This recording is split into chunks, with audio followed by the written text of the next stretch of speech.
sagat sa rayaon ayun manlitin yung sa marno mga kalagasan ng batanong ako at sa narayang day lagi ang mga bisita nag-aanang manila ikada may pupos ng may sinsin yung pakuha may rin may nagmamausa hala na sige kita at mayon at emana nasayaw na hiran kurang sa ang sunadang banda hala na sige kita at mayon at emana nasayaw na hiran kurang sa ang sunadang banda.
General Kimbo of Mangalet Extremos, Honorable Willie Martinez of Honorable John Lopez, Honorable Tony Martinez, and Ma'am Alma Flores Pulicoat, Honorable Berno Inahe, and Honorable Karina Capiolo, Honorable Ero Muñez, and Ma'am Rizalyn Extremos, Honorable Carlito Tonsino, and Ma'am Catherine Piñones, Honorable Lino Flores, and Ma'am Linda Di Sanico, Honorable Nelson Bulacan, and Ma'am Marlene Gagabion, Honorable Jacqueline Cabudong and Ma'am Cynthia Puraso, Honorable Yvonne Ruel Israel and Ma'am Lynette Garay, and Honorable Benso A. Villamor.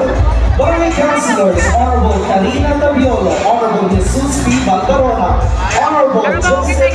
Prieto, Honorable Esperijon A. Villamor, Honorable Panfilo D. Estremos Jr., Honorable Vencio C. Flores, Honorable Chona G. Lopez, our Barangay Secretary, Ma'am Erlinda P. Sanico, and Barangay Treasurer, Honorable Mr. Rolando Pelicano.